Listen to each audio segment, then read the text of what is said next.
address. Yes, send those down too. Yeah.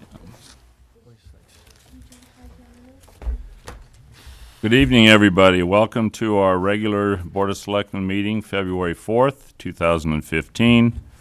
I just want to announce that this meeting is being recorded and transmitted via cable television. So welcome, everyone, here and at home. And if you'd please join me and stand for the Pledge of Allegiance. I pledge allegiance to the flag of the United States of America and to the republic for which it stands, one nation, under God, indivisible, with liberty and justice for all.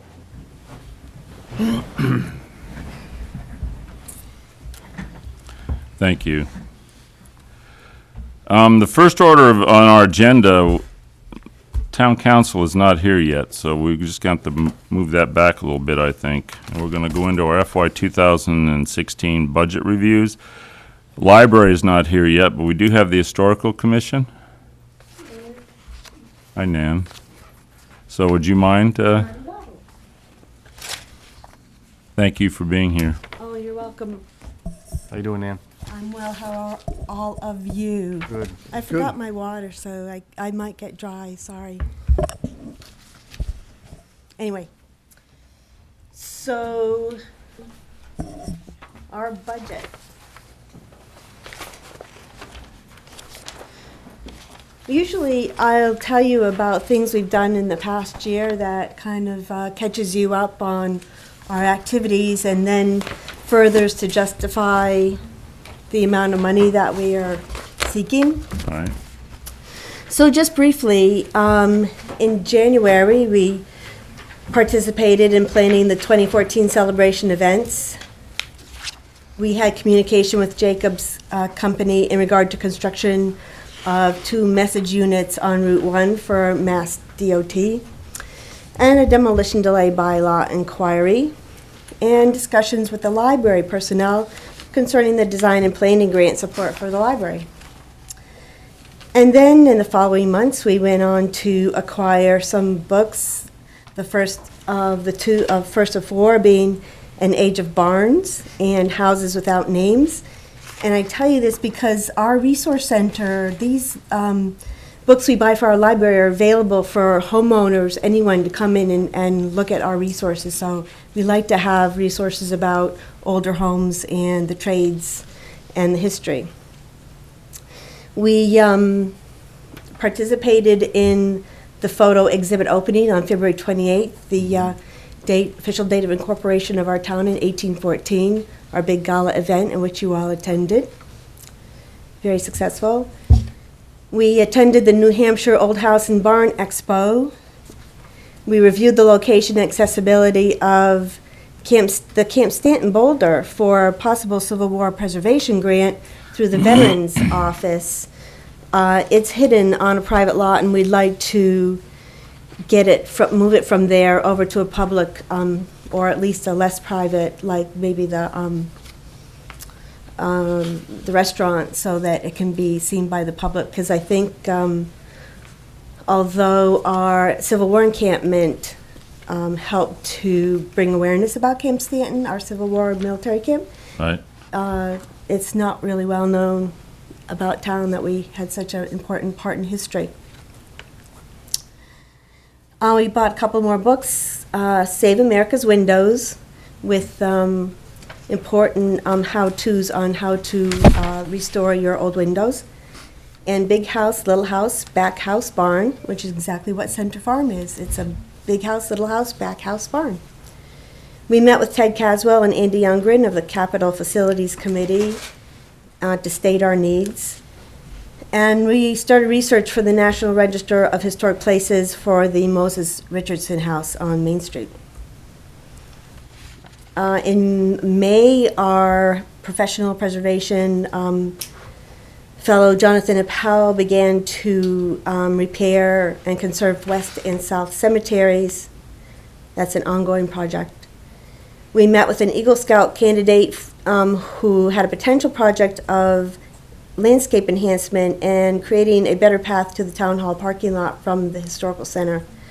Haven't heard back. We gave support to the Scenic Roads bylaw, and we gave support to the Historical Society in their Save Center Farm campaign, which was very successful. And in July, we consulted with the DPW on tree removal in South Cemetery. And we had demolition delay bylaw consultations on 5171 Parsons Ave and 1282 Main Street.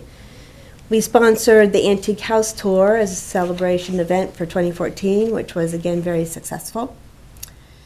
And we voted to support Center Farm sale as a single-family home with a preservation restriction on the deed.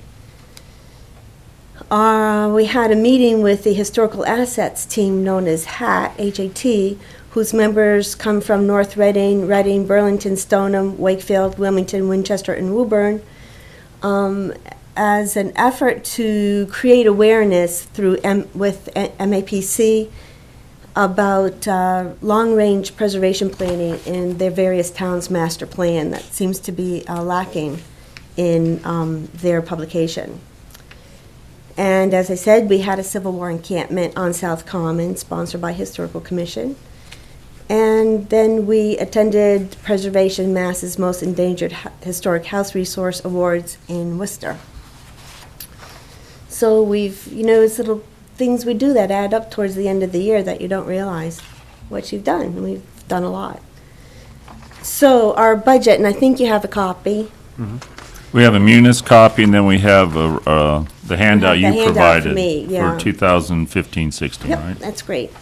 So our first item is ongoing, the gravestone conservation materials and repairs by our professional Jonathan Appel for West and South cemeteries. And so we have that, and you can see as 8,000. It's an ongoing project, and he will move on to Forest Hill and Willow cemeteries after that.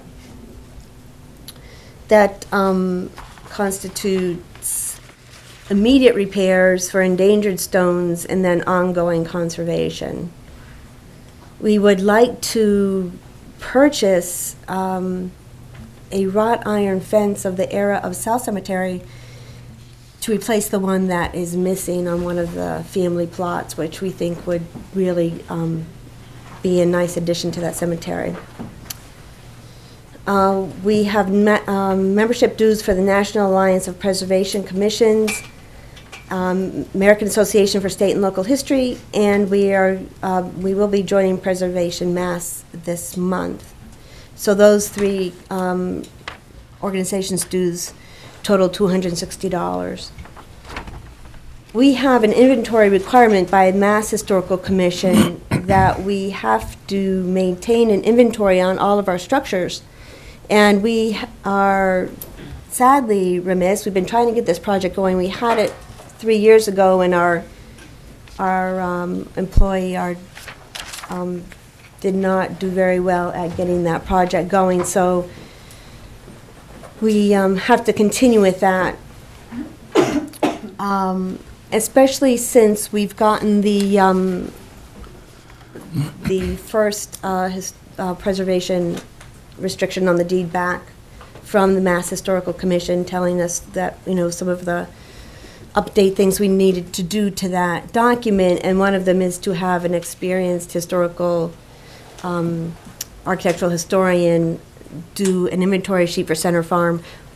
This process for Center Farm being on the National Register and State Register is an ongoing process because it was submitted and achieved in 1976, but they want an update on that. So we would include that in our work for our paid employee, our experienced architectural historian. And, we're volunteers, and we just don't have the time to go out and do it correctly. And although we know the methods and the requirements, and we had started, it's an overwhelming job. So we've been trying to get that going for 3 years, and it would be to the town's advantage to maintain the inventory. And that's one of the things that we talked about with HAT, that they have their inventories very well planned out, and we just don't. So it's one of the things that we really want to work on. And so that entails field work, taking photos correctly, observing the historic structures, describing them, researching them, recording them, and submitting the inventory forms to Mass Historical Commission. Our inventory areas are Sherwood Forest because of the Royal Barry Wills homes, structures like the ship, structures that would have appeared in the windmill industry, and one is in back of Ted Caswell's house where I used to live. Suntog Insight, Freeman Park, Callenberg Quarry as parks, and the Pocahontas site. The Camp Stanton site, various antique homes, and of course our cemeteries. Another project that we want to start this year is a landmark project, Museum in the Streets, where a landmark sign with a photo and its brief description or history is mounted in the public area in front of the site where it used to be, or perhaps maybe where it still is, like Center Farm.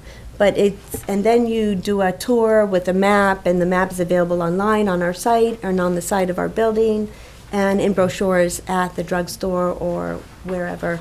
And so you can take a walking tour or a driving tour throughout our town, and note all of these wonderful landmarks. We, as I had said, we buy preservation books and materials for our reference library. We attend educational seminars and workshops. There's one in Worcester. We went to the one in Lexington the year before. They are regional historical commission, and they just started that back up again. The next one for 2015 is in Worcester. So it's an all-day workshop. We'll be attending that. Professional advising, we have a sum for that for $3,000, which would entail perhaps hiring professionals like a structural engineer when we needed it. Operating expenses, we have as $2,000 just for fun, because why not? And disaster planning to be announced, and that basically is making our building fit for any type of impending doom. As you know, about 4 or 5 years ago, we had the break in the plumbing, which flooded the upstairs through the ceiling into the downstairs. Now we have objects in all of those rooms. And there is a program that we can get a grant for, I believe, to have Northeast Conservation come in and help us design a disaster plan. So that would go into effect if we had any, if a tree fell on us, a hurricane, plumbing leaks, any type of natural or unforeseen disaster. It would give us a plan to try and prevent any kind of damage, and then what to do and how to go about a cleanup. So that's what we have, and our total we're asking for is $22,415. Okay. And on the Munis sheet up front, they talk, the total is 22,365? Yeah, well, I added, 365 I added in the dues for the preservation mass, because we had voted to join them this year. So that's 170.1% increase? Over last year? Yes. Oh, yeah. Yeah. And the third line down, the preservation, is that SUPP, is that supplies? It is, and it's a kind of a undefined category. It would be for repairs that we did. Jonathan taught us how to clean the stones, anything that we had to do to repair or conserve the cemetery, and other situations like that. So that's going from 4,150 to 13,300? Sure. And then the other one is the other expenses is 81%, 3,500 up to 6,500. What does that mean, other expenses? Oh, this past 2 years, we had money given to us by the town for the 2014 celebration, and that it not being categorized came in under other expenses. It might also mean upkeep on, well, we don't put like toner and that sort of thing, any kind of cleaning or equipment supplies in under preservation supplies. It comes in under other supplies. Okay. Any other comments from the board at this time? Hey, Nan. Hey, Phil, how are you? I'm great. I'm just trying to compare what's being added to last year's budget. Yeah, and I'm sorry I don't have my Munis sheet. Well, if you have a 4150 Oh, thank you. amount from last year. Mm-hmm. That's being increased to 13.3. If I look at it correctly, the 13,300 is the gravestone conservation materials, along with the landmark signs and the preservation books. Yes. Is that yeah. correct? Mm-hmm. And then under the 4150, what was done last year for that budget figure? For the, with Jonathan, he usually does it in the spring, so the 2014-2015 part of that budget wouldn't have been spent yet, because going from July in the fall, he kind of fits it in, and he comes mainly in the spring and then bills us then. So what's the target work that he's going to do for the 4150? He has done some emergency work on West Cemetery. He's done emergency work on South Cemetery, and then he will go back and do more than, well, those were emergencies for stabilization, and so he will go back and actually start to conserve. I mean, there's stones that need to be put back in place, put together, straightened as best he can. There are stones he can't do anything with, but he determines that, and then he will go back and do that. He lives in Connecticut, and he travels all over the world with his career. Right. So we get him when we can, and he'll kind of come in and sneak in and do something and put a flag on it and let me know, email me, so I can check it out. And then at the end of the year, he bills us at the end of our fiscal year. So the $8,000 figure you're asking for him for next year It's would be ongoing. continuous work on these, Yes. all, and including the wrought iron fence? And not necessarily, because we still have Forest Hill and Willow to go through, so it would depend upon whether we thought we should go ahead and conserve those stones before we went into the wrought iron project. So the wrought iron, that number That's doesn't not include a good, fence? no. Okay, so that's No, just, that's a goal, Yeah. but more of a long-term, 3 or 4 year goal. okay, so you did not No, we put a number haven't in for even the begun fence on that, with this no. budget, okay. All right, and so that makes sense on that. And then the additional amount under the other expenses? 60, you went from 3,580 to 6,500. And what's the main difference there? Is that the That'd be- Historical Commission inventory? Exactly, Yeah. our inventory person. Right, Yeah. okay, great, thank you. You're welcome. First, I want to thank you and your council for doing a great job with explaining your budget. Well, thank you, Tom. I actually have two different, I have your summary, which is close to the budget that was printed on January 23rd, but I have a printout from December 30th, which is totally different. Is it Then- mine? Is it Yeah, both? it's for Is it the mine? Historical Commission. So it's, And it's Oh, okay. totally, the total is totally different. It's only $8,280 nope, I don't versus know. $22,365. Oh, yeah, well, because, see, our dear selectman, Arthur Burke, Mr. Burke, always told us, ask for more. So that's what we do, but, it's not that we can't justify that. That's why it's going up 170%. And Mr. Burke, So, The December one, their budget was late being submitted, so they just carried last year's number forward. okay. That's all that was, until their budget was submitted officially. So that's just last year's number carried to this year. he always wished he could give us that amount that we asked for, and we wished we could accept it. So just in summary, just that everybody can understand clearly, what is your council looking to do with this budget that's different from the prior year, just so everybody can get their head around it? So beyond catching up on the cemetery, the new project is the landmark signs, museum in the streets.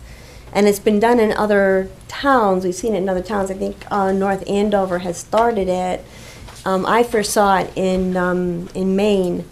And it's just a wonderful project because you have a sign, and we do have a few landmark signs up now, but most of them are deteriorated and missing. So it's a good opportunity for us to go back and review how we place our signs. So there's usually a photo from the era of the landmark, the structure, say Jerry Cider Mill, and we have that photo, so we would place it in the direction where you would look in and see the photo, and perhaps if there was a structure there, it would mimic the photo. So you would get a really good idea of what it was like to see that during its era. With brief history about the cider structure. And it would be available to the public to take a driving tour or a bicycle tour. You could walk a certain part of town because they are spread out in Lynnfield Center and South Lynnfield. So you could get a brochure, and in Maine, there was a sort of a billboard-size guide. So it had the meeting house, it would have a meeting house in the center with the sites numbered. So you could take your brochure and go to number 1 with the address and see the site and have a little brief history about it, and go on to the next site and follow a history trail, if you will. So, and at the same time replace our failed and failing landmark signs. Okay, so that's 5,000. How do we get up to about 14,000?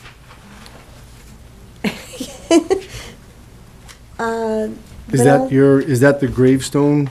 The Conservation? gravestones, yeah, which is ongoing. When we had first started this project with the Old Burying Ground, we also had to pay for a master plan, and the master plan alone cost us $4,000, which we got a matching grant for through Essex National Heritage Commission. So, but now we have a sort of a relationship with Jonathan where we won't have to make a formal master plan. We just have an ongoing project, and he will let me know what he's going to be working on, how much it's going to cost, and he will come in and do that, and then he will tell me he's done it, invoice me, and then we go on to the next section. So he could, wherever he feels he needs to be as far as the condition of the stones. As I say, we had the emergency stabilization of a few in South Cemetery and West Cemetery.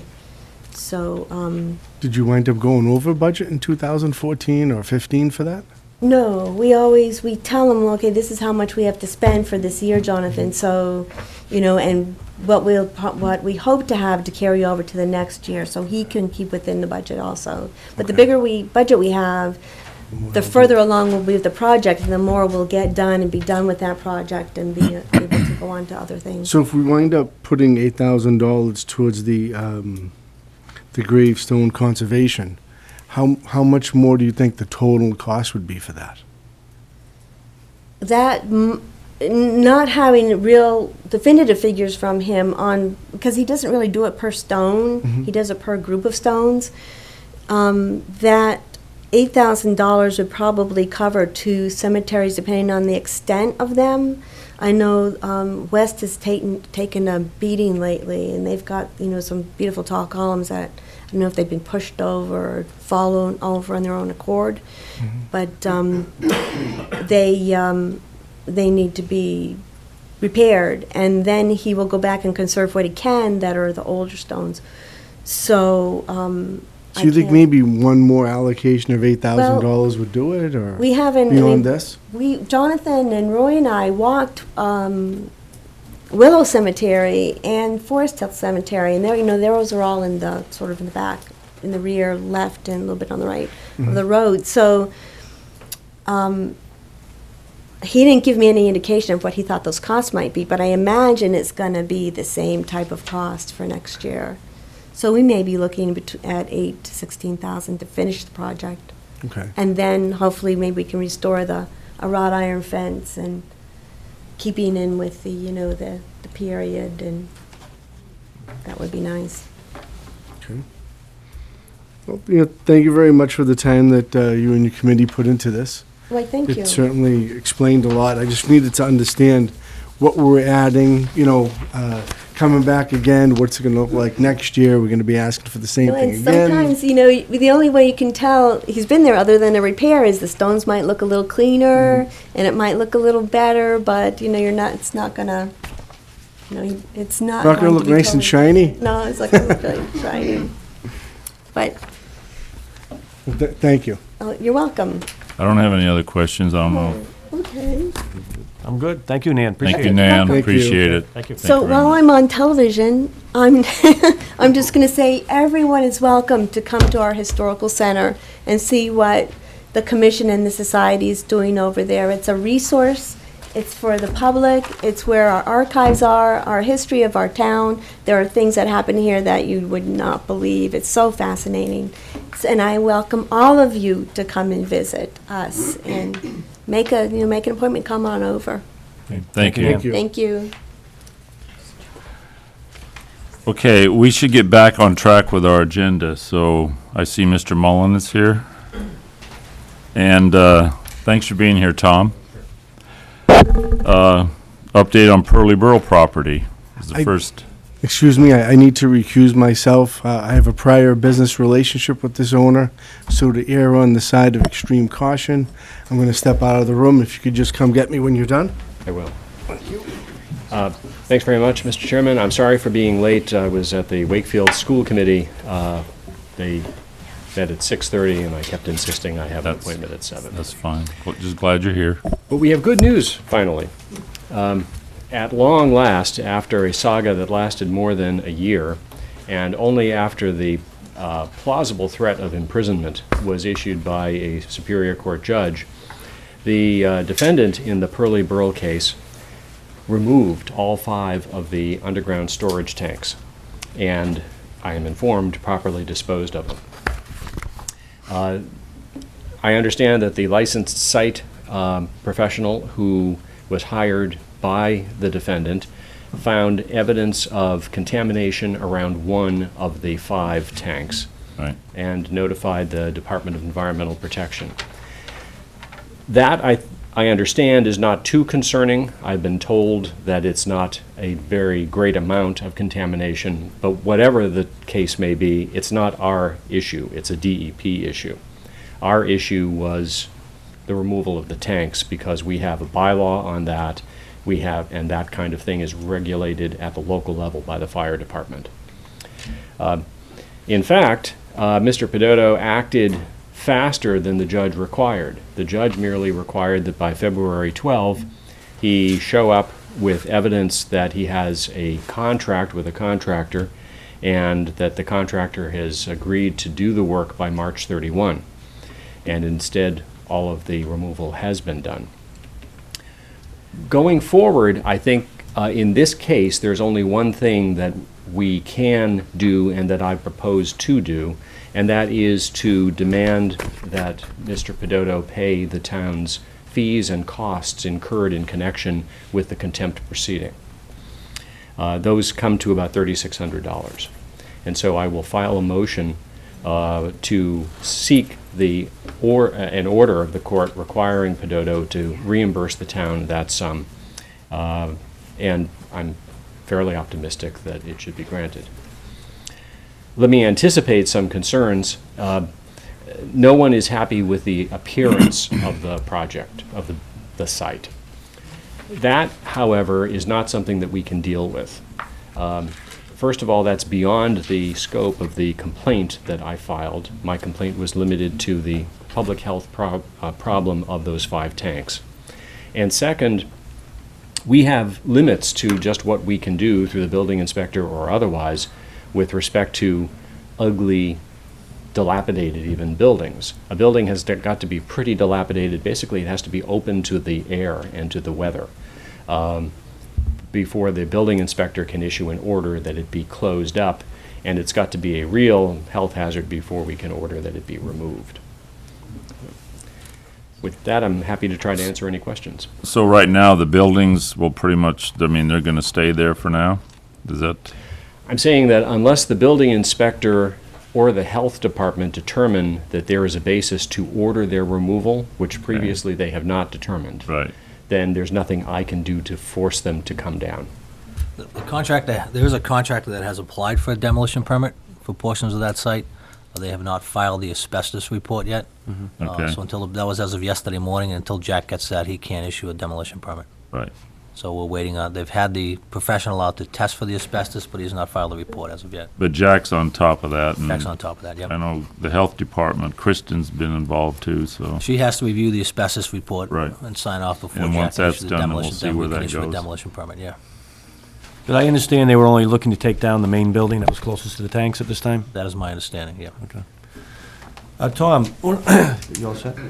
Yeah, for now, yeah. Tom, one of the bigger concerns I have is the additional contamination that's within the site. I mean, we got a 100-year-old gas station location, and we know this continued dumping there for many years, most likely up until the early 60s when they started monitoring that type of action and controlling it.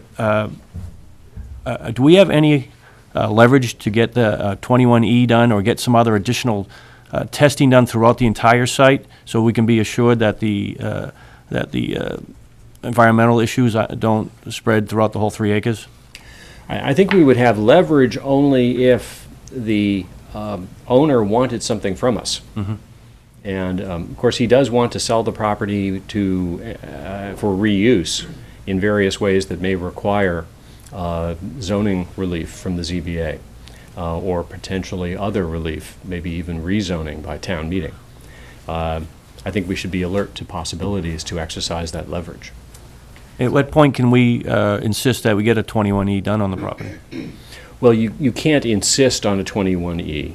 We don't have the right, absent some contract with a landowner, to require that he do so. A 21E report is basically used by a landowner who wants to sell the property to convince the buyer that it's a safe thing to purchase. Right. So if they do plan to sell the property, can the town request a copy of that 21E if they do have to get one? We can always request it. The question is whether we can compel it, and I don't believe that we Is there a 21E in existence as we speak? We have not been made aware of it. And the DEP testing that they're going to come out and look at is just concerning that one area where the tank was, or are they going to do any widespread testing throughout the site? Well, as I understand it, the LSP does some testing around each of the 5 holes, and anything that exceeds thresholds has to be reported to the DEP. Now, what I want to do is to stay in touch with the DEP to find out everything they know. But no, there is no general requirement that I'm aware of broader testing simply because of the removal of an underground storage tank. Okay. So is there some way to see if there's a 21E in existence that's been done? Again, I can ask and shall. And we could also ask for a copy, not that we're going to get one. Is that what you're saying? Yeah, That's right, yeah. okay. Didn't we request one at a prior time when we first started this process, and we understood there was one available from the original mortgagee on the property? Did that just turn out to be fruitless? I don't recall that. Yeah, okay. 'Cause I know we had talked about it at the time. That's why I bring it up, Tom, because I thought I heard somewhere along the way that there's probably 21E in existence, but we were denied any copies, so I don't know how that'll turn out. Okay. So next steps, I mean, what's going to happen now?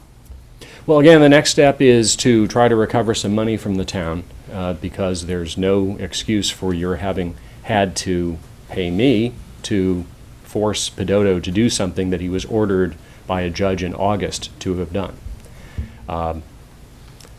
Beyond that, I will seek such information as I can get from all sources, including the DEP and Mr. Pedoto through his lawyer, about the environmental contamination, any such contamination on the property. Great. And then after the asbestos report is reviewed and all that, Well, hopefully it's going to be easy enough for Mr. Roberto to issue a demolition permit, and one or more of the buildings there will come down, which will Okay. be an improvement. yes. Okay. And then the ultimate question is what becomes of this property. Right. And that involves some zoning work, which I've not been asked to undertake, and I think there are people I understand who've been talking to Mr. Pedotto for a year or more who have rather grand plans, but I don't know that those plans fit particularly well with the existing zoning. You have to bear in mind that this is a residential area, and yeah, it was a commercial use, but it was a commercial use because it was grandfathered, and it has not been in continuous use for more than 2 years now. Right. Well, thank you so much. Okay. Appreciate it. Thanks very much. And we have another agenda item for you, I guess. Sure. Do you want me to get? Okay.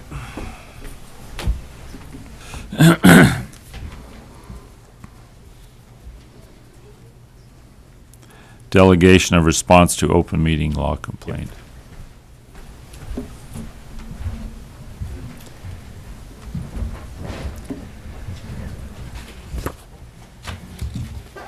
Yeah, Mr. Chairman, the other matter that I'm here to discuss briefly is that there was an open meeting law complaint that was filed by Selectman Crawford against Selectman Terranova. And I don't mean to suggest that there either should or shouldn't be a lot of public discussion about this, but I am here to request that you publicly determine whether to delegate to me the responsibility of investigating and reporting on this matter. See, the open meeting law requires that when a complaint is filed with respect to a board or board members, that the board take action. And that action can consist of nothing if it determines that there has really not been a violation, or some kind of remedial action if they conclude that there has been. So in the case that we had at the beginning of December, involving a complaint that was filed by Attorney Walsh, who's I think present here, that was one that I was asked by Bill Gustus to look into, and I investigated and determined that, in my view, there was no violation.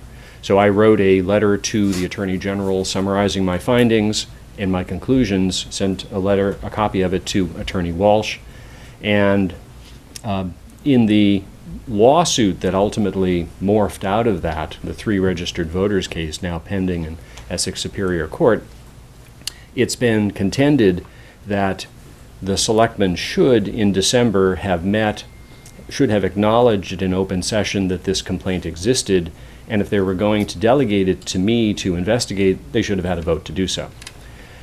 Without suggesting that there is or there isn't merit to that contention, I always like to deprive the other side of oxygen, and so lest there be a further complaint, I think it would be wise if tonight and in the future the board publicly acknowledge the receipt of any open meeting law complaint, and if you wish me to investigate it and deal with it, I'll be honored to do so, but I think a formal vote to delegate would be in order.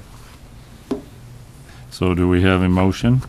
Make a motion to allow Attorney Mullen to investigate the open meeting law complaint. Will you be investigating 2 complaints or just one? This brings me to... The first complaint that you're referring to, I thought you already were investigating it.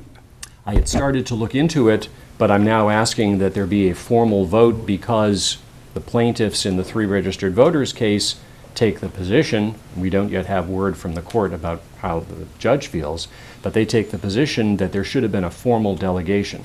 So I'm asking you, just to avoid the possibility of problems in the future, give me that formal vote of delegation now, or choose not to, but I think it is a matter that it would be wise for you to address tonight. All right. Okay. Okay, so we should designate which one we're talking about. So I would say we're going to call that the 3 residents case? Well, we're talking now, We're talking about the most recent the one most that you recent one explained tonight. by Selectman Crawford against Crawford, Selectman yes. So Terranova. I would make a motion to have you investigate that complaint And write a letter to the Attorney General and the board. Respond on behalf of the and board. respond, correct. I'll second that motion. So it's been moved and seconded. All in favor? Aye. Aye. Very good. You And have it, shouldn't I Tom. make a motion for you to investigate the second complaint? This brings up a matter that I let's talk about that. There has been a more recent open meeting law complaint by Selectman Terranova against the other two selectmen. I was going to suggest that you do this at your next meeting, just We have it because, up for the agenda next Monday. just because it's not on the agenda for It's not on the tonight. agenda, so we don't want to deal with It it was within tonight. the 48-hour period, and there's not a time constraint that we would have to act on it tonight. Right. So it'll be on the agenda for Monday night. Oh, Thanks, okay. Jim. It would be a real irony to commit an open meeting law violation in In an attempting open to meeting? delegate an open meeting law complaint Didn't to meet the me. requirements that we had to take it up tonight with the 48-hour notice. Okay. So, just before Attorney Mullen leaves, later on, we do have the domestic violence leave policy. I did have him look at it, so before he leaves, if you have any questions for him on that, I'd just like to give him the opportunity. If not, we can cut him loose and send him on his way. Personally, I don't have any questions, Tom. I did see your revisions that you made, and they're pretty straightforward and right on target, so that's fine. No, I agreed with your revisions, and they certainly made sense, so I don't have any other questions for you. I actually read this domestic violence, did we talk about the domestic violence leave policy? I read that, and I actually compared it to the AG's website, and it looked like it was pretty spot on, not being a lawyer myself. But there was a division in there that actually had some suggestions as to what to write.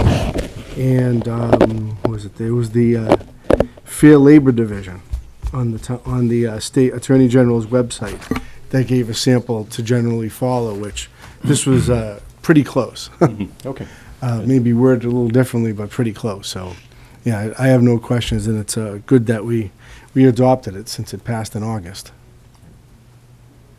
Okay. So, Okay. Okay, Tom, thank Beautiful, you. thank you. We'll get to that. Okay, good night. The library, back to the budgets. Faith is here, Nancy's here. Robert Ann here. Welcome. Thank you, Hey, Nancy. thank you. And may we also say our consultant, our library consultant, Mary Brainy, is here in the back row Hi, as Mary. well. Hi, Mary. Welcome.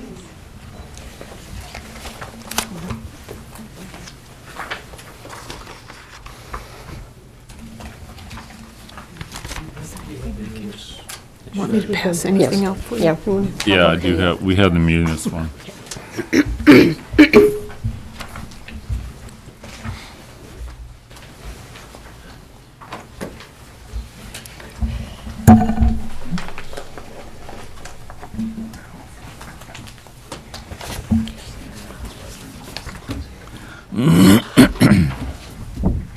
Well, I can review our budget with you if you would like. Do you want to start with questions, or would you like me to No, take it? Start going Item- through the budget, if you item by would, item? please. Yeah. Okay. Well, we only have, excuse me, we have a small budget in that there's only 3 line items. One is my salary, the second line item is other salaries, and the third are expenses. My salary is, obviously, I believe there's a 2% increase for next year. And for the other salaries, they're divided into the library salaries for librarians, the pages, staff salaries, longevity for the librarians and the staff, and substitute salaries.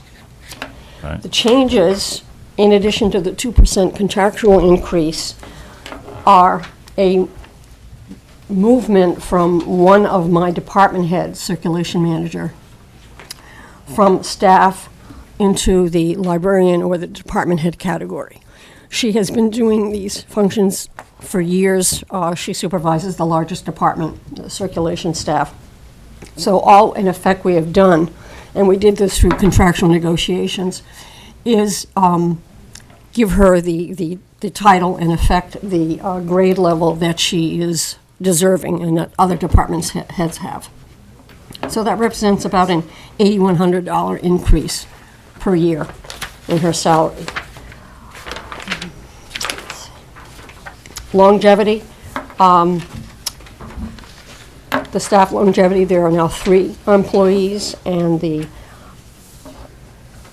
excuse me, the staff is now up to 4 staff members, and the longevity is 3. The substitute salary includes a cost of living increase of 2%, and the substitute salary is just, that also represents an increase of 2% as well.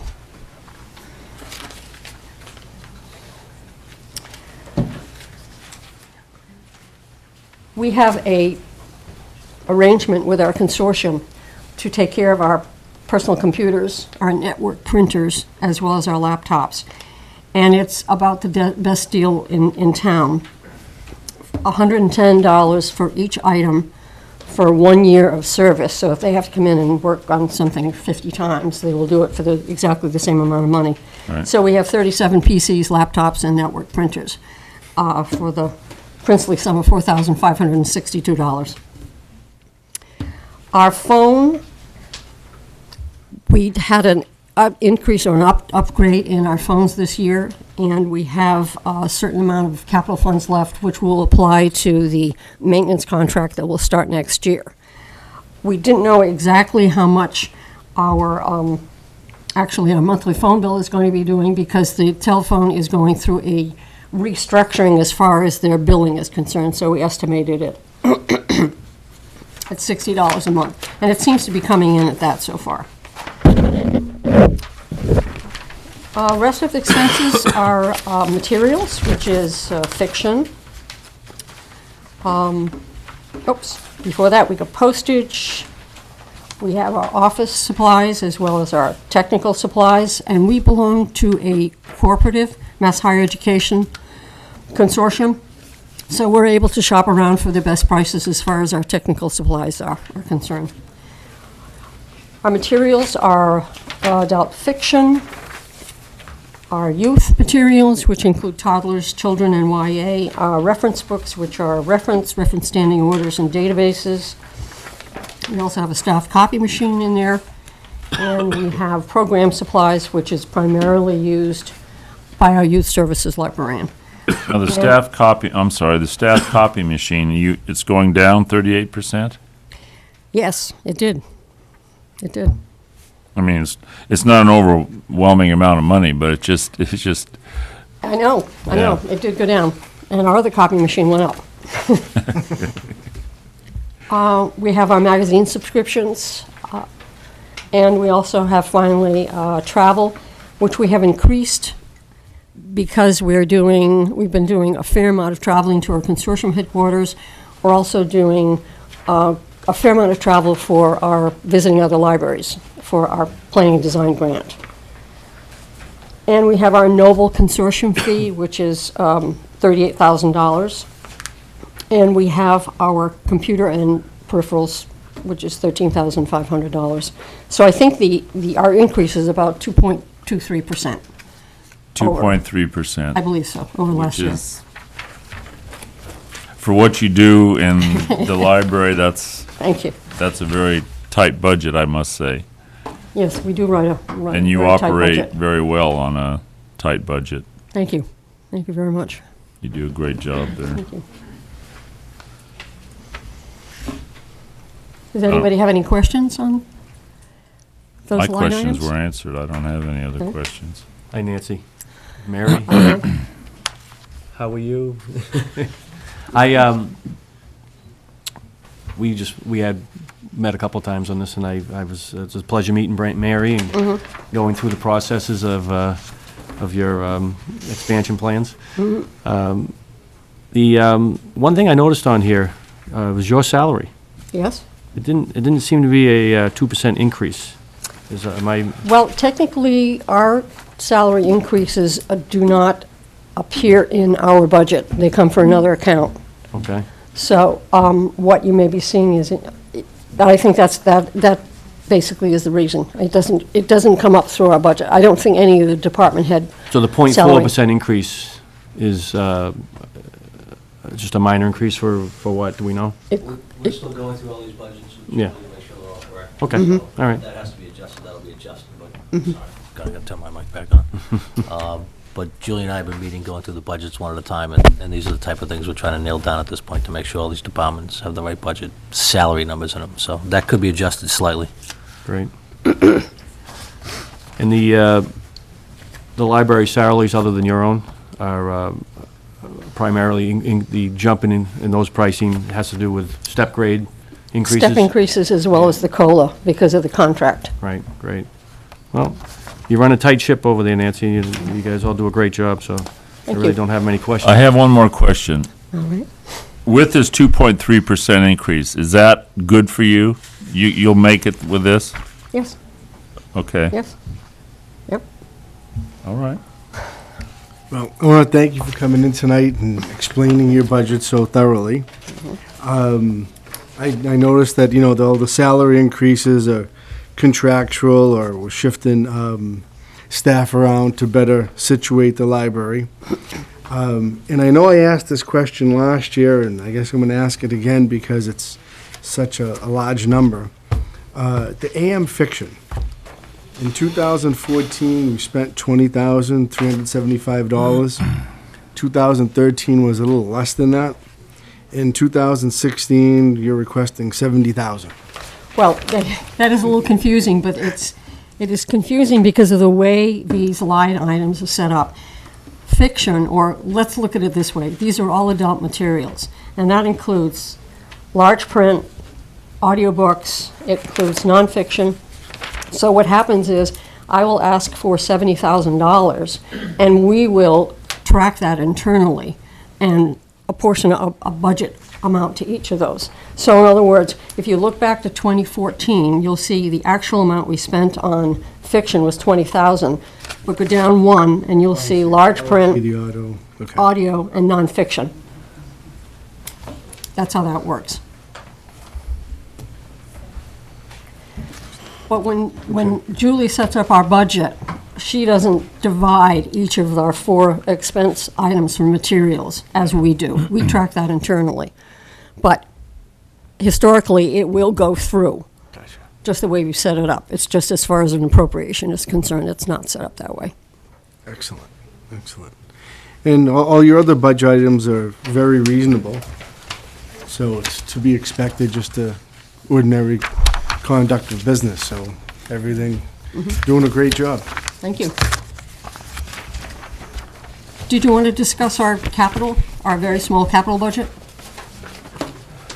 Yeah, if you want to bring It's it up. $5,000, and I'm What's that just for? furniture. Furniture? We need a new desk for Samantha. We need a new round table and chairs in our magazine section. We badly need 2 new cabinets in our circulation office, and we also need a new table under our Museum Pass program bulletin board. When you say cabinets, do you mean file cabinets? No, they're actually 2 large gray cabinets where, that have shelves inside, where our part-time staff store, because they don't have desks. Like with big doors. So they have a shelf, or half a shelf. Okay. Pretty straightforward. Yeah, I have no other questions for you, Nancy. That's great. Thank you. You're more than welcome. Thank you, Nancy. I do have a presentation concerning our library building project, which I mentioned to Phil that I would be running through this with the Finance Committee. If that's something you want to take a look at now, we can do that, or not, depending on your time constraints. You want to do it now? You want to set another night? We can do it another night, if that's okay with you. That is fine. Yeah. Yeah, that's fine. Could you give us the material now so we could I read it can. over? I will do that, yes. Great. Actually, I'll give it to Bob. Okay. Okay. Thank you, everyone. You're welcome, Thank you, Nancy. Nancy. Thank you.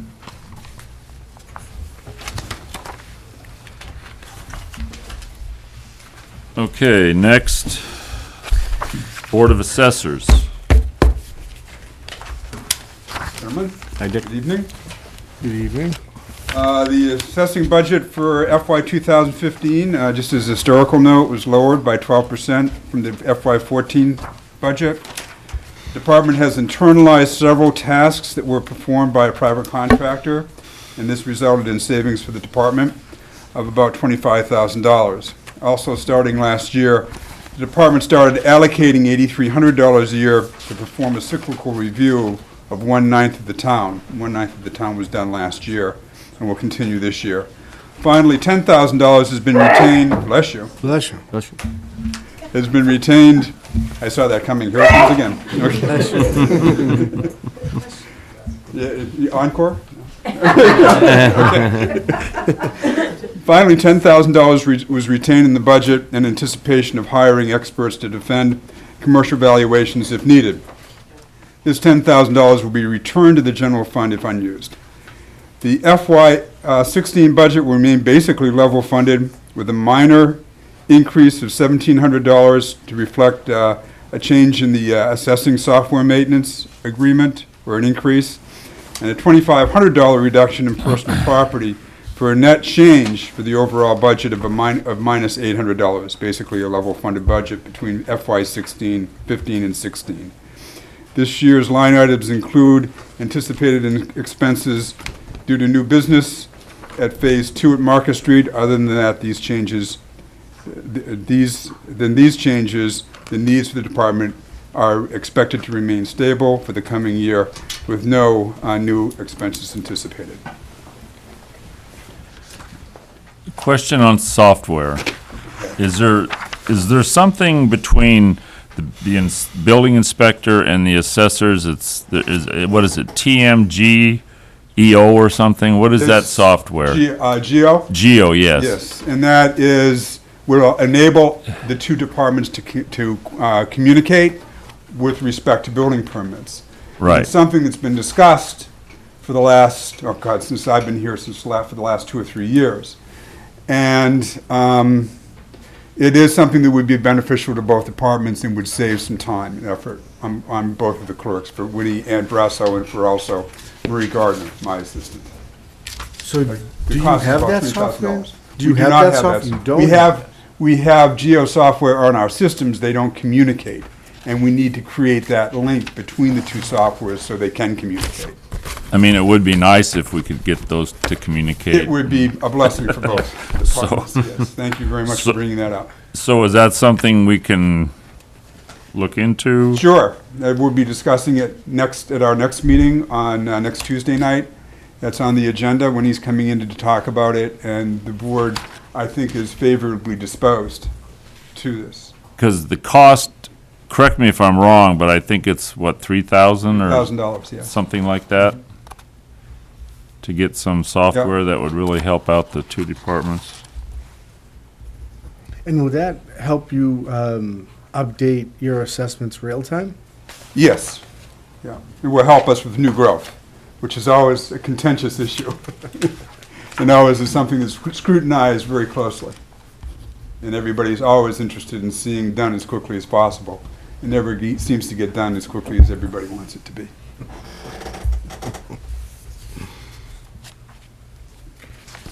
Now, would that be already included in the budget that you're proposing? That is not included in the budget as proposed, no. So you need additional funding for Right. that? We will need additional funding for that. I mean, we're looking at your budget 1%.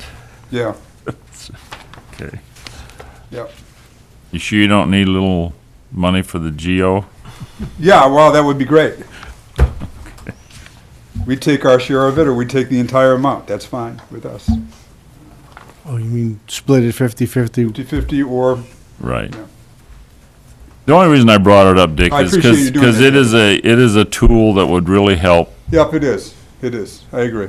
the function of the two organizations to do a better job for the town. And it's not a lot of money. Nope, nope, it's not. I was told that we had that software already, and that the communication was live. We have the software, just the two systems aren't communicating. And that's always been a problem. What happens is the paperwork gets brought up every month and gets reviewed and gets inputted. But there's no way of inputting it directly into our system.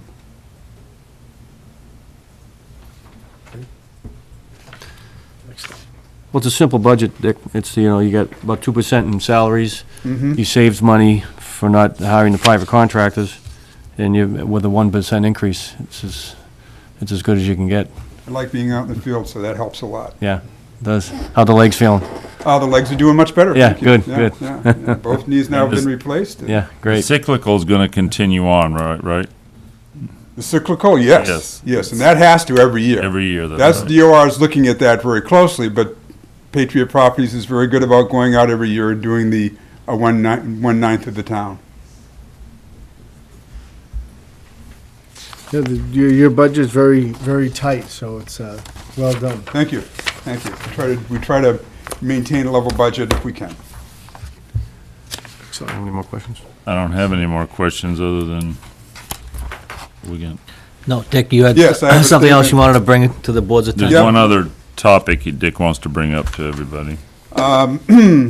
This is to report that an error that occurred on the commitment for the third and fourth quarter tax bills for the Lynnfield Water District. The original recap submitted to the Department of Revenue was used in generating the commitment for the taxes sent out for the Lynnfield Water District. Subsequent to the original submission, a change was made to the recap by the Water District that lowered the amount of taxes by approximately $55,000. This change was not taken into account when the commitment was generated for the third and fourth quarter. As a result, approximately 1,500 taxpayers in the Lynnfield Water District were issued incorrect water bills for this period. This can be and will be corrected in the fourth quarter tax bill due May 1st, 2015.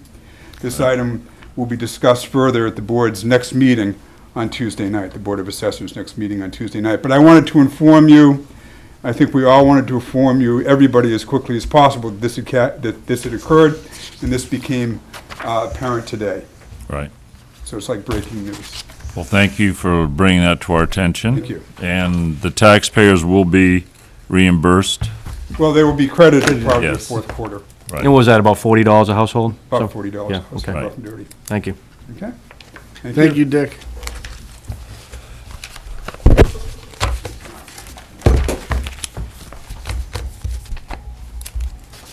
Conservation Commission. Denise, hi. Betty, hello. Waiting patiently. You got handouts and everything. Thank you.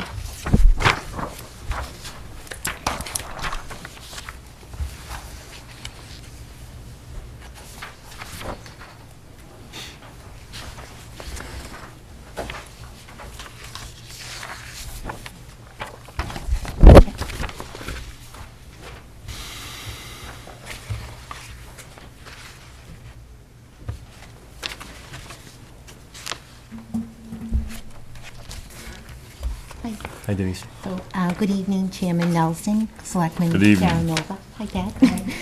And Selectman Crawford, Town Administrator Jim Boudreau. And I don't have this written, but how can I possibly not say hi to Bob? Hi, Bob. We would like to thank you for allowing us to review our budget request with you this evening. So my name's Denise Young. I'm the Chairman of the Lynnfield Conservation Commission, and I'm here tonight with Betty Adelson, our Conservation Administrator. And I think you all have in your selectmen packets the budget information we submitted, consisting of FY16 Concom budget, Concom assistant's job description, Conservation Administrator's job description, Right. overview, and administrators' comparable hourly rates from similar towns. Do you got it all? Yep. Okay. So I just wanted to tell you a little bit about the commission. We're comprised of 7 volunteer members with varying backgrounds, including educators, lawyers, business owners, healthcare professionals. We all share a common interest in protecting Lynnfield's environment. Our responsibility is to ensure compliance with the state's mandate, the Wetlands Protection Act, as well as Lynnfield's environmental bylaw. I'll attempt to familiarize you with to our role by presenting a brief overview of the process involved when a project is within the jurisdiction of the Conservation Commission. We first conduct a public hearing, during which time the applicant or its representative explains the project to the Concom. All abutters within 100 feet of the property are notified of the proceedings and may be in attendance at our meetings. Since a legal ad is also published in the Lynnfield Villager, other residents may attend. For every project submitted to our review, a site visit is conducted at the proposed location of the project. At the site visit, we identify the wetlands and other resources on the property. This is crucial since we are able to inspect the resource areas, potential problems, proximity to the wetland, and possible violations. We don't like to see those. The public hearings and site visits assist the Concom in making its decision on how best to allow the project or not, while determining compliance with the Wetlands Protection Act and Lynnfield's environmental bylaw. When the Concom votes to approve the proposed project, we issue a wetlands permit or order of conditions. Once the project is complete, the applicant requests a certificate of compliance from the Commission, where we once again go out to a site visit to ensure that the conditions of the orders have been met and vote to issue a full or partial certificate of compliance. Now Betty can explain some of her responsibilities as the Conservation Administrator. Thank you, Denise. Good evening, everyone. I can't begin to tell you how busy the Conservation Commission is. In fact, I think alongside the Board of Selectmen, we're two of the busiest boards in town. I'm thankful for wonderful volunteers who are always very responsive to my calls and emails. They volunteer their time on weekends, after they go to work during the day. I mean, Denise is a wonderful chair. She's fabulous and always just a phone call away. My assistant, Debbie Dunphy, is a pleasure to work with. She was a former senior manager in several major companies, and she knows and anticipates what needs to be done in the office. She's currently working 15 hours a week, but her assistance is invaluable. Because of her skills and experience, she has been able to initiate some improvements and assist me with the technological parts of the job. That is why we were requesting an increase in her salary. She's currently making $17.34 an hour. No one in Town Hall makes that amount. She's the least paid individual in Town Hall. Currently, a new hire came on board about a month ago, and she's making $19+. The Finance Committee also has a recording secretary who has worked for 2 years at $20 an hour. She just resigned, and they are advertising that position again at $20 an hour.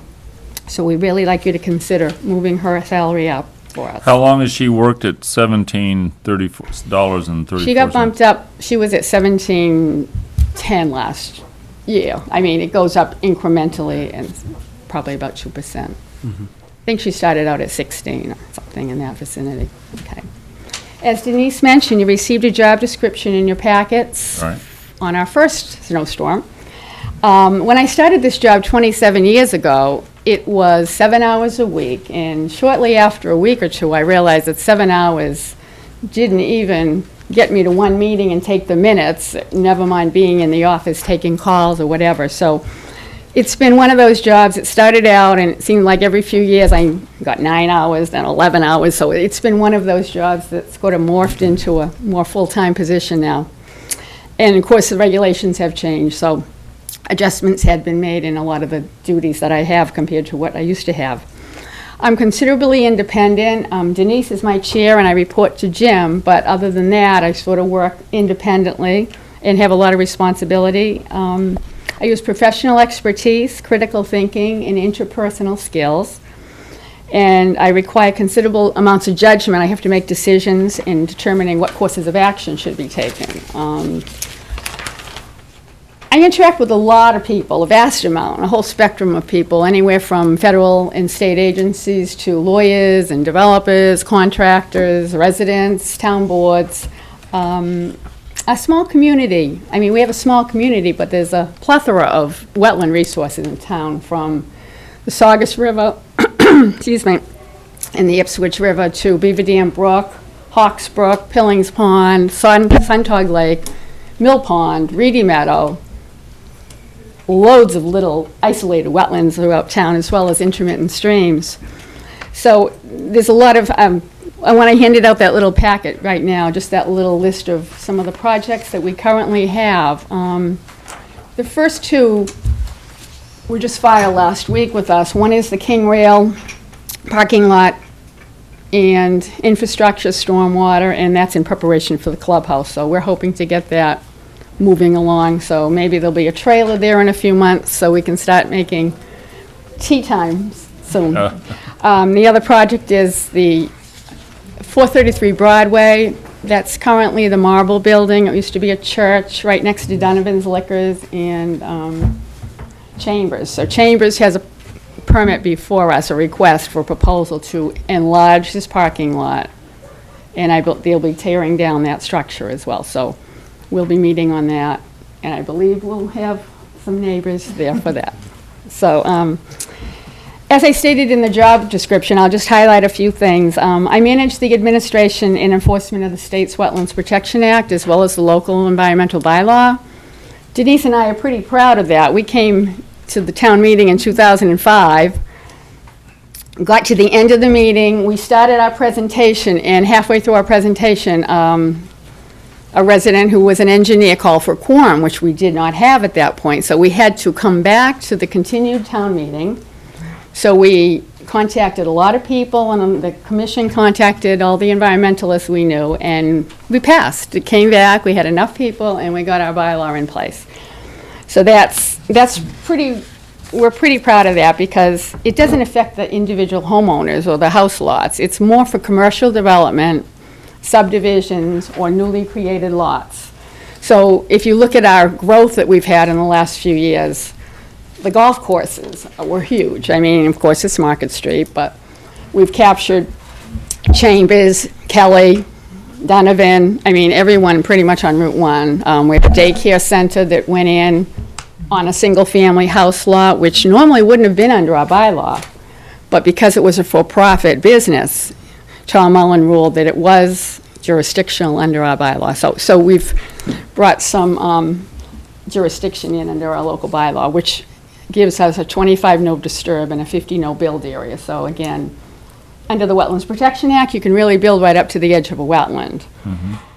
We don't like that. We have a policy, we like to pull you back, but with our bylaw in place, you need a variance, and we're pretty stingy on issuing variances for that. So we've been pretty happy about that.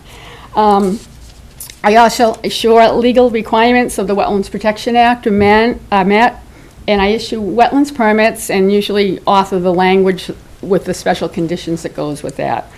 I participate in DEP appeal cases, and I've been recipient of some testimony I've had to give and gone to court on some other matters, but usually we haven't done that for a while. So we're pretty proud of the fact that I think we've worked well to make sure if we have a permittable project, that even though some of the members might not be in favor of it, that we allow the project, because it would only go to appeal and that type of thing. So we work and compromise on some issues.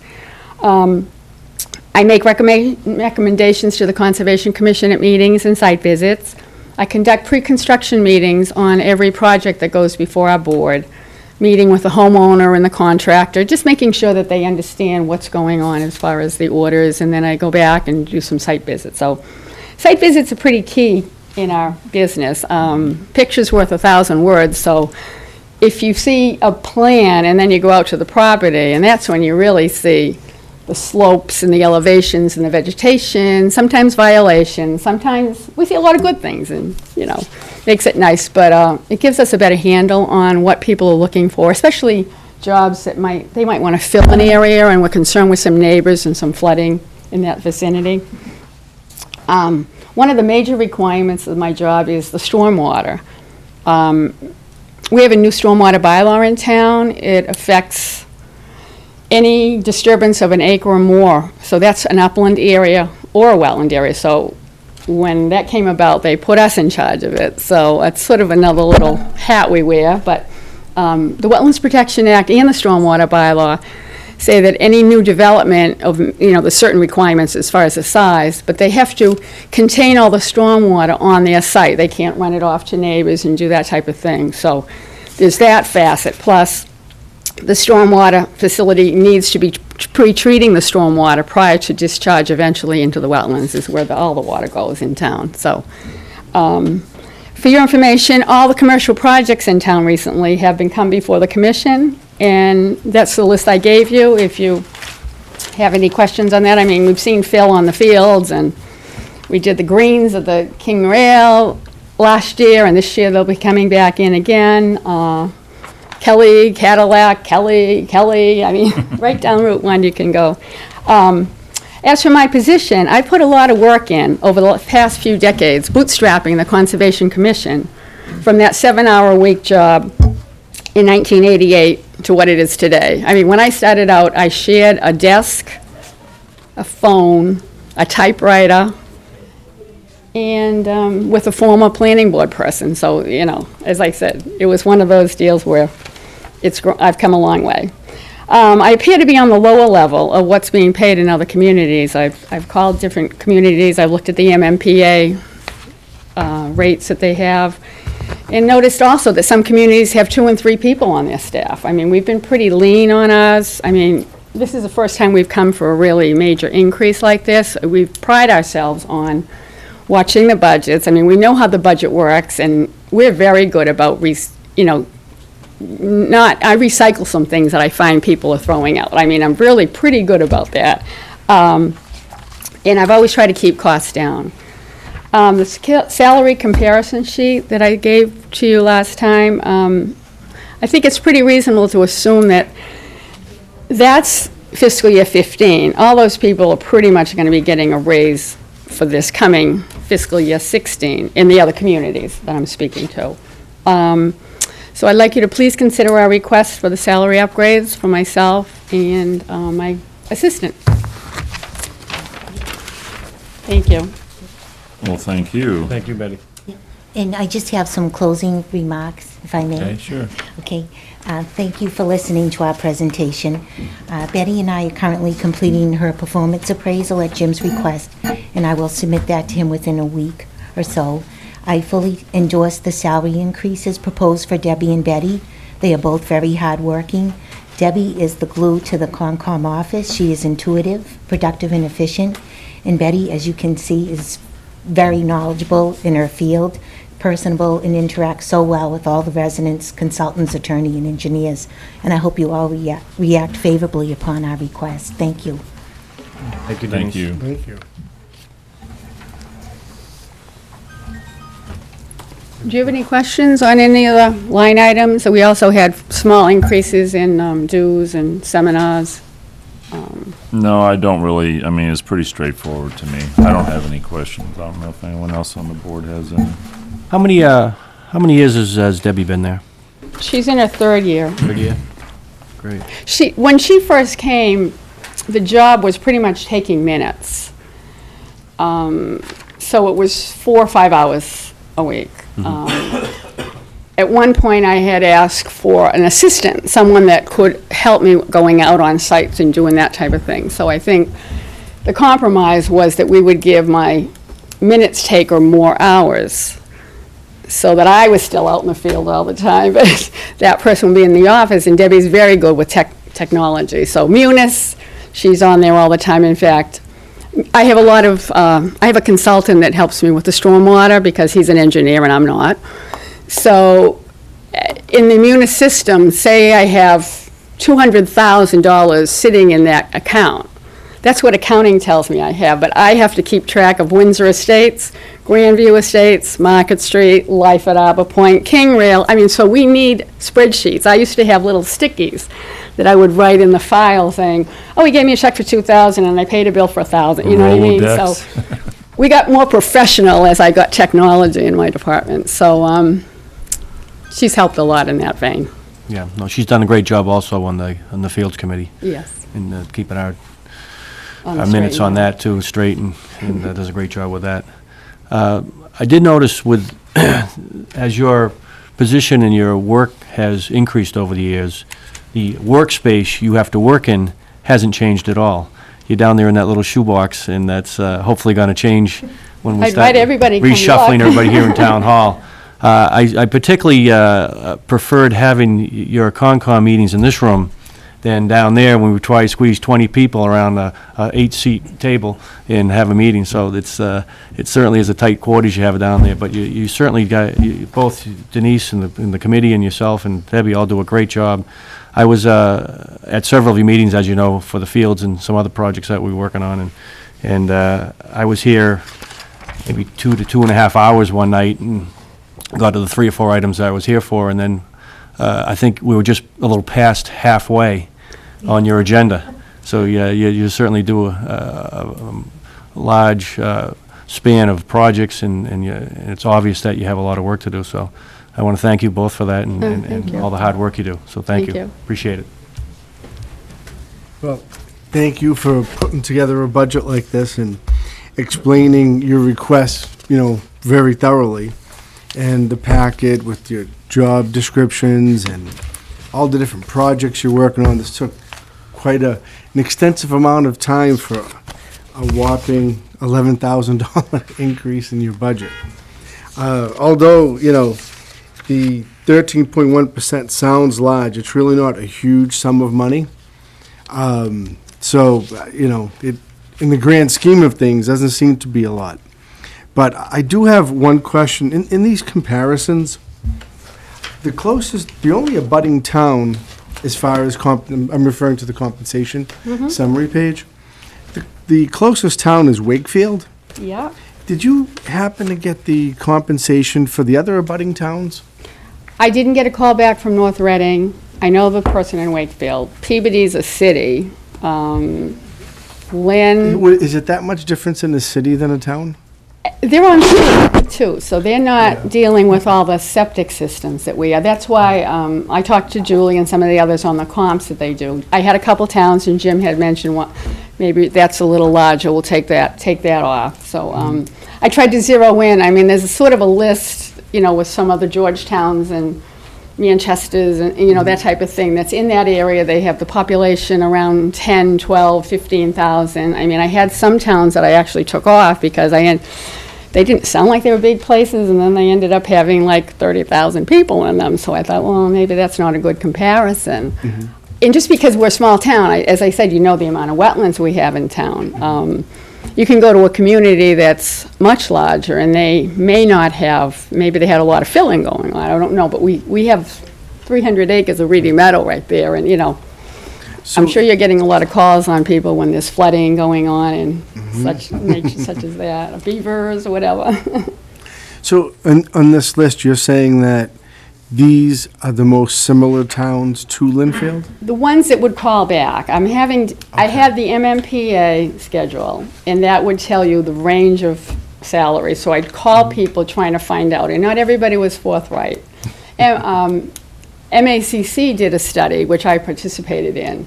So I contacted them after I received the results and said, could you tell me the names of the towns that participated? Oh, that's confidential. And I said, well, I was one of the towns. I thought that's why I did it, because I thought I would get the feedback back on, I contacted Beverly, or, the names of the towns. So they gave me percentages of people and percentages of, they talked about clerks and that type of thing too, right down the line, so that wasn't very helpful. I did quote them in one of the packets about, the range of those who participated, but I couldn't tell you what towns they were that even participated in that study. So, so I've made a lot of personal calls. Okay. If you have any, if you should have a If you little more want, if you time- have any towns, I'll be more than happy to call them. I'm really interested in something similarly situated to Lynnfield that is close to us, and I don't know exactly what town that would be.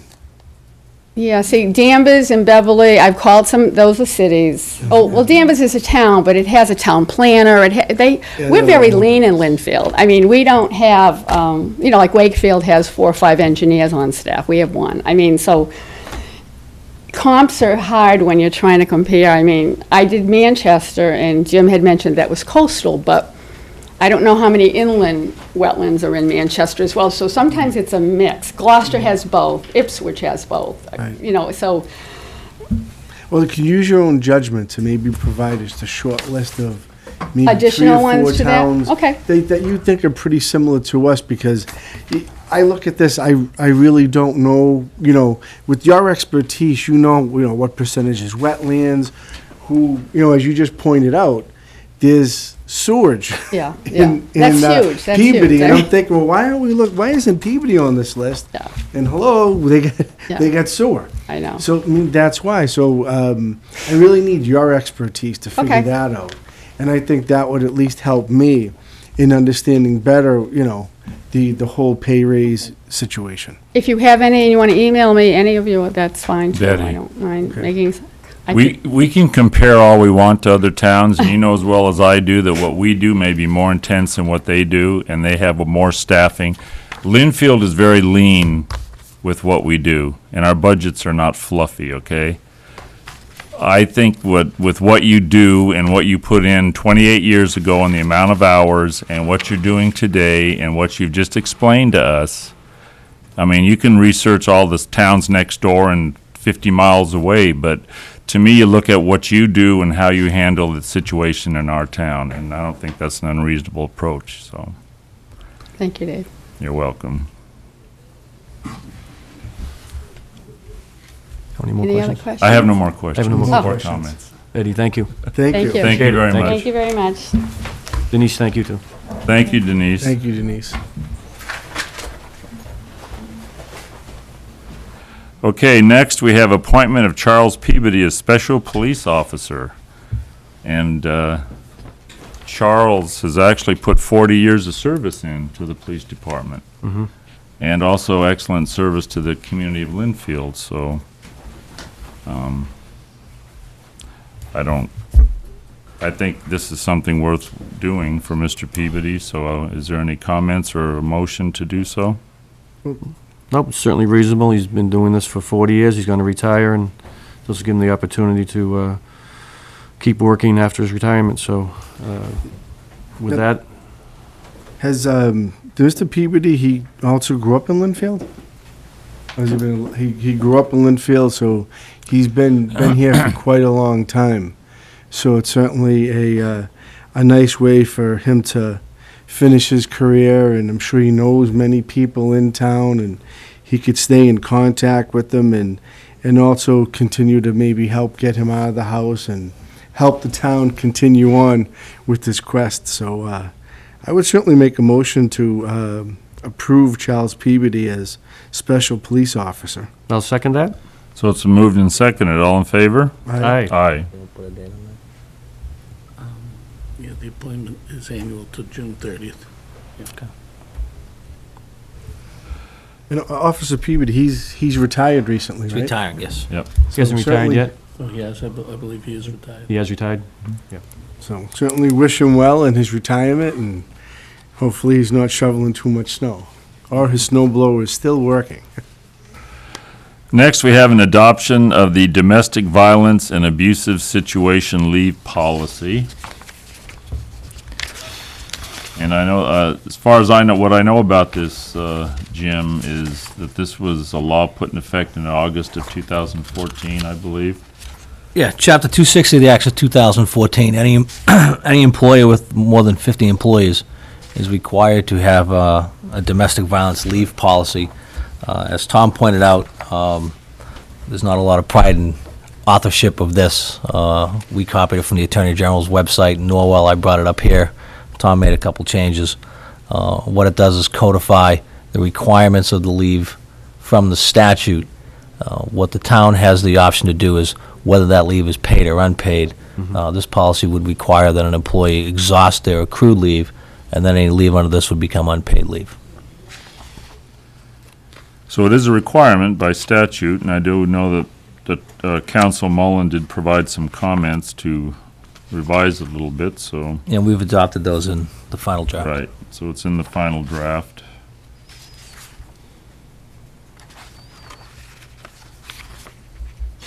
So I don't have any further comments about it. No, I've read through it. It certainly is a needed policy, and I believe with the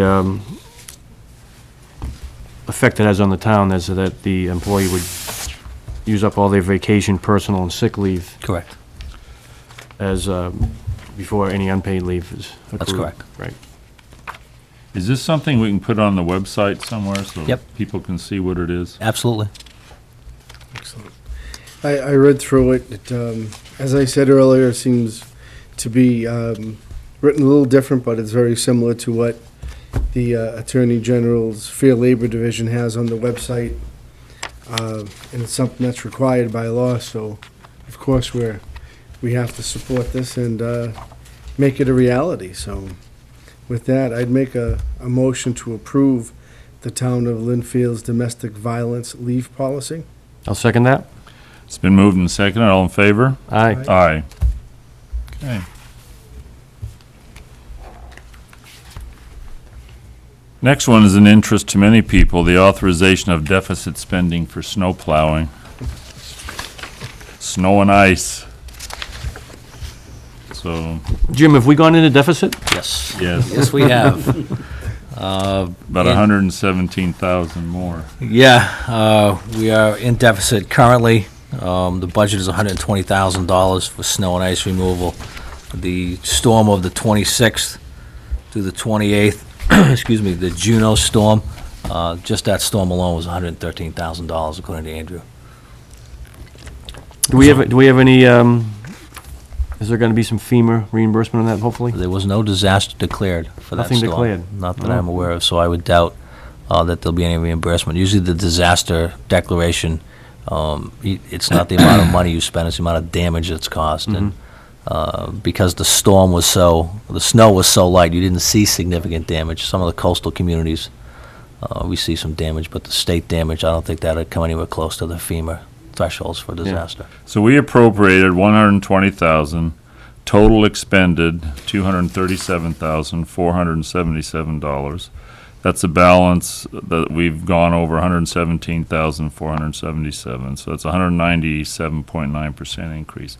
And we're not done yet with the snow, I don't believe. 2 to 4 tomorrow, and then all they're saying for next week, the potential for a significant storm on Monday and Tuesday. But none of the weather forecasters will put a number on that yet. So we have exceeded, and it does require a vote of the board. Yeah, to- Chapter 44, Section 31D requires the vote of the Board of Selectmen and the vote of the Finance Committee for the deficit spending. Well, I move that we authorize the expenditure of the $117,477 to cover deficit for snow and ice. I'll second that motion. So it's been moved and seconded. All in favor? Aye. Aye. I also have a few questions with this. Yep. With these, obviously, we're not even halfway through the winter, and we still have quite a bit yet to come. But we have some real issues with the sidewalks being clear, et cetera, and we've been in communication about that. I know that DPW has their hands full just with the streets, trying to keep line of sight free and clear so drivers aren't having accidents and hitting people walking. However, can we make it a priority to clear the walkways where children have to walk to school? Yeah, and we got a couple calls on that today, particularly down near the Huckleberry School. And Jane Tremblay and I went and met with Andrew and went over some of the concerns, and by the afternoon, there was the sidewalk plow was down there. They do have a priority list for the sidewalks, but we have over 19 miles of sidewalks, and the sidewalk plow goes about a mile an hour. So it takes quite a while for them to get through all those. Don't we have some snow blowers on the Bobcats? Those are what we're talking about. We have the 2 snow blowers on the Bobcats. One of the Bombardiers was out of service at the start of the year.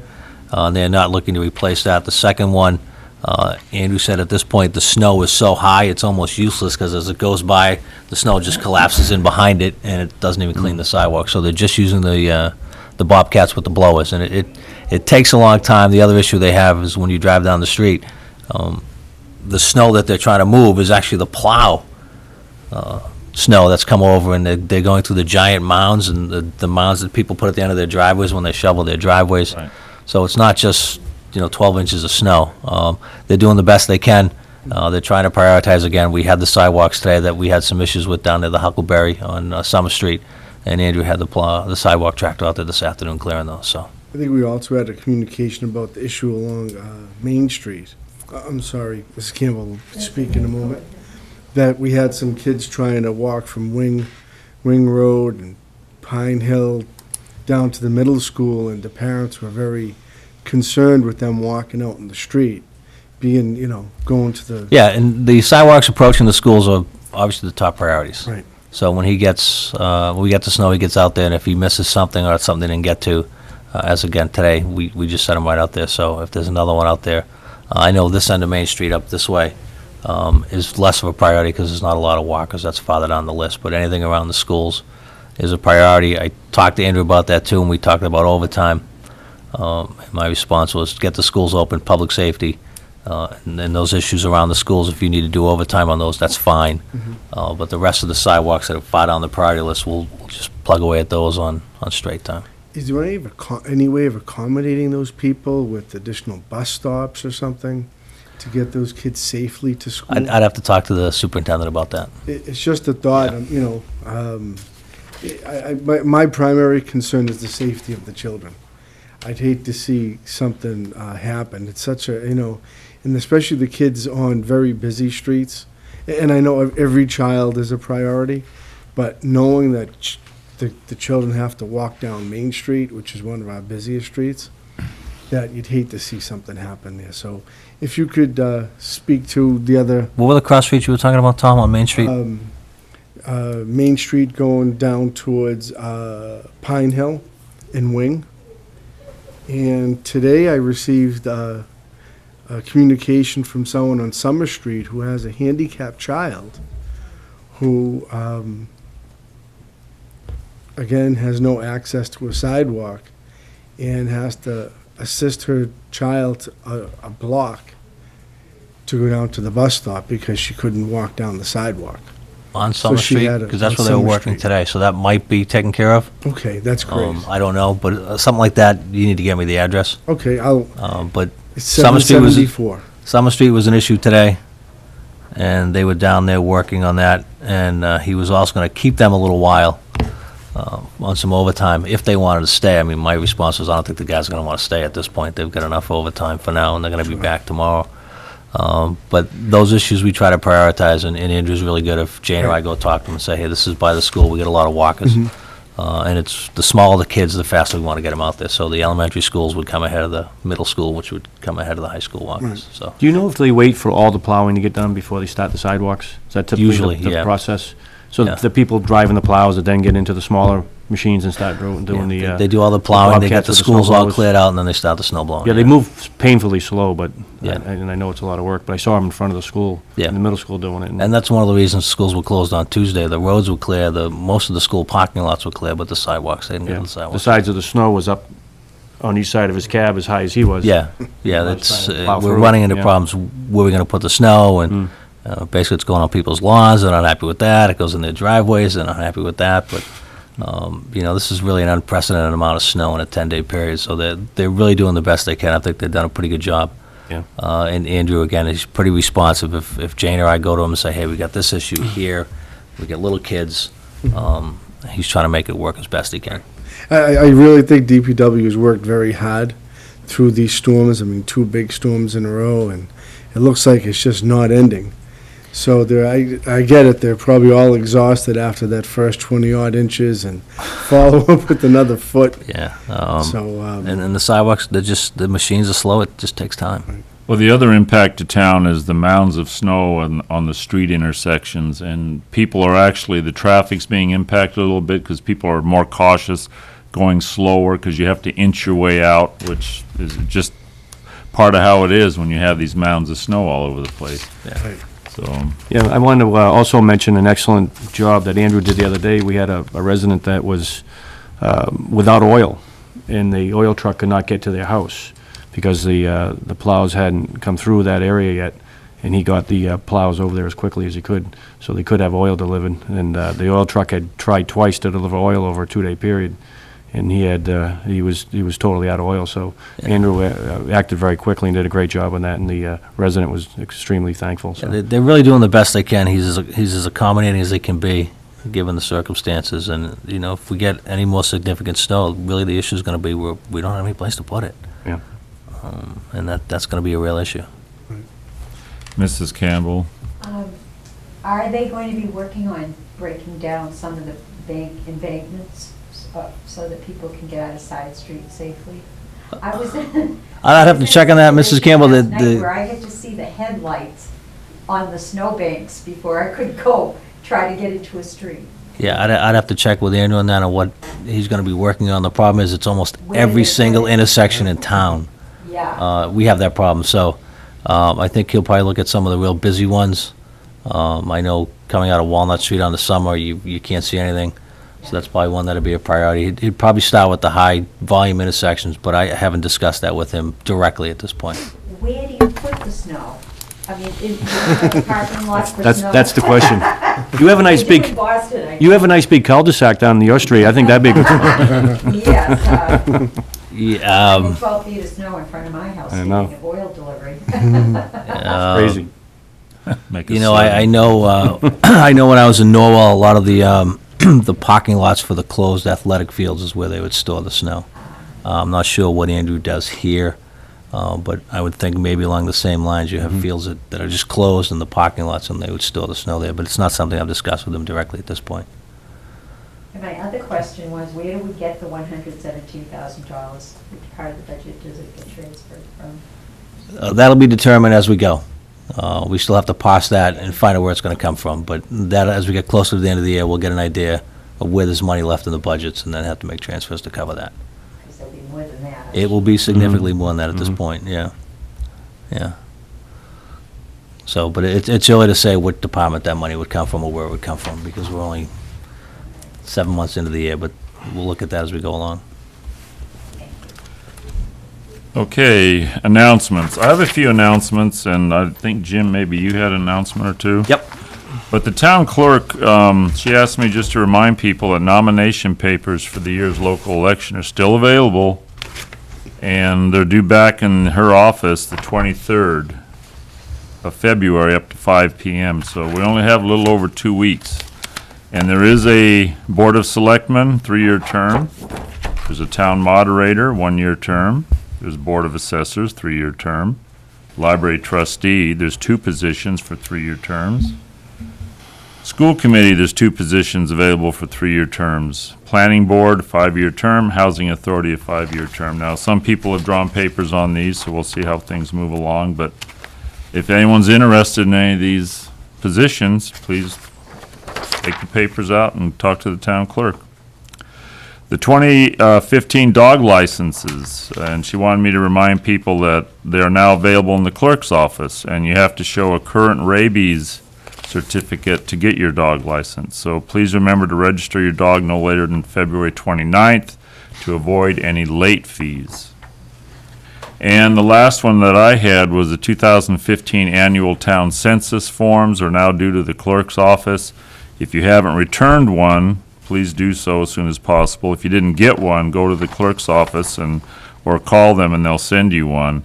But it's just a way for them to keep track of how the town is currently, the number of registered voters and the number of residents and all that kind of stuff. It just keeps a good track of how Lynnfield status is. So that's all I had, Jim. For you. Yeah, just a couple quick ones. I already updated the board on 2 of these. First, to let people know that we've upgraded our website. If you go to the homepage for the town of Lynnfield, on the bottom left, there is a link for video online through a Vimeo system that we've set up. So current meetings are usually posted within a day or 2.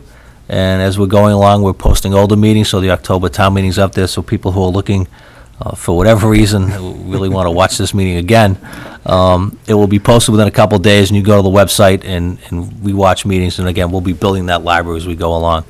The other thing I've worked with Eric on, we have the tightrope system through the cable, which is the replay system. So the meetings that are taking place now will be replayed, the selectmen on the public channel, the school committee on the school channel, and then public meetings will be on the public channel, so those will be scheduled, and people can go rewatch those meetings on their regular televisions or DVR them if they want. And we're going to be working with Andrew on probably upgrading his website to try to pick up some of the stuff so people can go online and see it instead of having to just watch the TV to find out when it's going to be on. And then finally, for those of you who actually follow it, I have upgraded my Twitter handle, Lynnfield TA. If anybody wants to follow me on Twitter, I don't Twitter a lot, but we will give updates on storm preparations and storm results and things like that, and events and stuff. So I do have a Twitter account. It's not, again, I don't do it a lot, but if people want to follow me on Twitter, it's Lynnfield TA. Speaking of the Twitter account, my daughter asked me to open one, which I did. So I opened a Twitter account. and I go look at it, and it says I have these followers, but I'm saying to myself, I don't know what they're following, because I don't even use Twitter, so. Yeah, again, I don't have a lot of followers. I don't do a lot on I don't know Twitter, what they're but doing. you know, I do use it when we have big storms and stuff like that. I try to let people know information, know where they can go to find information. So, if anybody feels like following my very dull Twitter account, it is out there. Excellent. Use of town, I have a few announcements myself. sure. First, I want to thank Jim for working so quickly to get Vimeo in operation, to allow the people that were asking to see older selectmen meetings and that very special town meeting. Now people can see it. Thank you very much for working with that. Also, 2 weeks ago, there was an MMA annual conference, which Jim and I bumped into each other there. It was it was pretty interesting. He knew right where to find me. Find you. I was looking at a free program for budgets that we're going to look further into to see if it can help the townsfolk to better understand the budget, where your dollars are going, so on and so forth. But that's the very preliminary stages. That still requires a fair amount of investigation. But there was a lot of really good information there, a lot of breakout sessions going over many different topics of interest that affect the town, affect many towns. Some areas really were of no interest to Lynnfield, but some really were, so I found that to be extremely interesting. The next thing is I'd like to thank the students and teachers at Huckleberry Hill School for inviting us all over for the Breakfast of Heroes. They were all so very nice that morning. They offered some very nice entertainment. They sang to us, which was very special. And then we had about 5 to 7 young men and women who did some very special readings to us, which was very, very nice. So I wanted to thank everybody for that. And that's really about it for the announcements. I do have one issue that I wanted to talk about, which was I got a call today from a taxpayer living over by the Holiday Inn, part of Route 1, in between Salem Street and the Holiday Inn. And I guess there's an issue with an ultra-bright billboard, I guess one of those live signs with the bright lights and all. And we were wondering if maybe we could do something with those bright lights. We've got a call on that. I'm trying to look through the stuff and find out what we have in the file, if anything in the file, whether we were notified, whether we needed to be notified. Because Bob got the call and I went looking for it in the daytime. It's hard to find in the daytime, but it's pretty easy to find at night. So I actually went up there one night. I know it's gone to Brad Jones also. Isn't the billboard actually in Peabody? It's in Peabody, yeah. Right. Yeah. But there'd be a question whether we were required to be notified or were we notified. You know, there was a similar issue in Milton years ago, and they were putting up a communications tower, and they had to notify all the residents within 150 feet of the lot line, and it was a 700-foot tower. So you were close enough for the tower to fall on you, but you weren't close enough that actually you had to be notified legally of the installation. So we're just trying to dig out, see if we have any files on that and go through it. And then I'll talk to Brad and probably talk to Peabody and see if there's anything we can do. I don't know. Don't usually hold out a lot of hope on these things, but we'll look into it and see what we can do. Great, really appreciate Yeah, that. during the day it's not bad, but at night it's pretty visible at night. Yeah. Okay. Thank you. Okay, now, other announcements? Nope. Okay, one-day liquor licenses, no. We have facilities use permit application, and there's 2 of them, right, Bob? But we only have the one. This one's for Saturday, May 16th, 2015, from 6 a.m. to 5 p.m., Center Congregational Church. It's a craft fair and book sale. And this is Reverend Dennis Bailey, Center Congregational Church, so it's pretty straightforward. It was put on for the by the Lynnfield Friends of the Library. Yes. Okay. I don't have an issue with that. I'd We're going to do it on the common, so. I'd move to recommend the facilities permit application. I'll second that motion. So it's been moved and seconded. All in favor? Aye. Aye. The second one is a banner from June 1st to June 13th. It's for the Lynnfield Community Connections. Is that right, Bob? Yeah, they don't need a facilities use request because they're going to do it the middle school. They go to the middle school, that's right. So it's just a They banner just request, requested the and they've been doing this several years now, and it's a real good, it's a good function. It's a good community event that they do, so. So I'd make a motion to approve the banner for the Lynnfield Community Connections. I'll second that. Been moved and seconded. All in favor? Aye. Aye.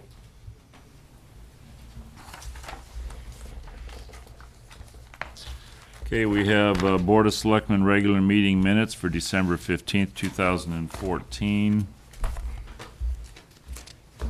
I reviewed those. I don't have any comments regarding those. I have no issues with this. I have no issues with them.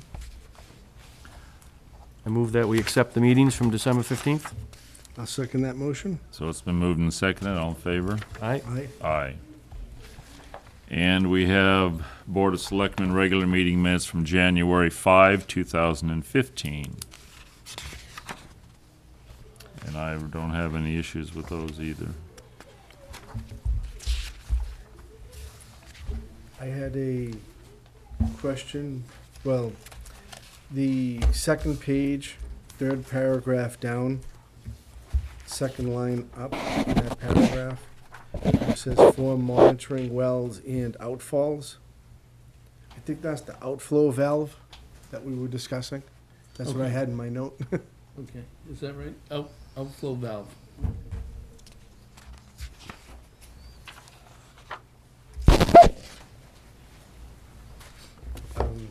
Then, when we were talking on the next page, there were just some really minor questions that were left out. It's really no big deal. So, with that one change, I'd make a motion to approve the January 5th meeting, minutes. I'll second that. Been moved and seconded. All in favor? Aye. Aye. So, Make a motion to adjourn. I'll second that moved motion. and seconded to adjourn. All in favor? Aye. Aye. Good night. Good night, Good night, Lynnfield. everybody.